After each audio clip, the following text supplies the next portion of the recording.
గుర్తుపెట్టుకో, భయం మనల్ని ఎప్పుడు వెనక్కి లాగుతూనే ఉంటుంది. ధైర్యంగా ఒక్క అడుగు ముందుకు వేసి చూడు. భయం వెనకే ఆగిపోయి ఉంటుంది.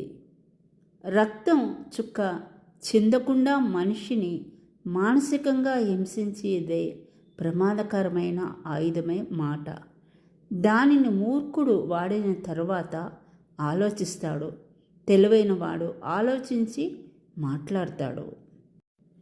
జీవితంలో వదిలి వెళ్ళిన వాళ్ళ గురించి ఆలోచించొద్దు. ఎవరో వచ్చి నీ కష్టాలు తీరుస్తారని ఎదురు చూడొద్దు. నీకు నువ్వే ధైర్యం కావాలి. నీతో నువ్వే తోడుగా నిలబడాలి. ఓడిపోతే గెలవడం నేర్చుకోవాలి.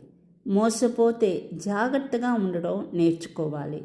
చెడిపోతే ఎలా బాగుపడాలో నేర్చుకోవాలి. గెలుపును ఎలా పట్టుకోవాలో తెలిసిన వాడికంటే ఓటమిని ఎలా తట్టుకోవాలో తెలిసినవాడే గొప్పవాడు. మనం ఎప్పుడు పడిపోతామా అని మన శత్రువుల కంటే మన అనుకున్న వాళ్ళే ఎక్కువగా ఎదురు చూస్తున్నారు ఈ రోజుల్లో. జీవితం నాశనం కావడానికి తప్పులే చేయనవసరం లేదు. తప్పుడు మనుషులను నమ్మితే చాలు జీవితం మొత్తానికి సరిపడా పాఠం నేర్పుతున్నారు. గుర్తుపెట్టుకో, పొరపాటు చేసిన వారికి మరో అవకాశం ఇవ్వచ్చు, సరిదిద్దుకుంటారు. కానీ మోసం చేసిన వాళ్లకు ఎప్పుడు జీవితంలో చోటివ్వకు. ఎందుకంటే వారికి అప్పటికే అర్థమై ఉంటుంది మన గురించి పూర్తిగా. అందుకే ఈసారి మోసం చేయడం వారికి పెద్ద కష్టమేమి కాదు. ఒకసారి మోసపోతే తప్పు నీది కాదు, కానీ వారి గురించి తెలిసి మళ్ళీ మోసపోతే అది పక్కా నీదే తప్పు. మొదటి విజయం సాధించిన తర్వాత అలక్ష్యం ప్రదర్శించవద్దు.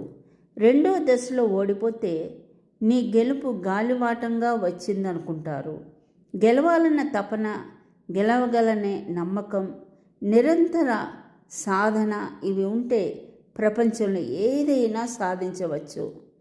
సమయం విలువ తెలుసుకోని వారు జీవితం విలువ ఎప్పటికీ తెలుసుకోలేరు. ఈరోజు బలహీనంగా ఉన్నావు, రేపు బలమైన సమయం కూడా వస్తుంది.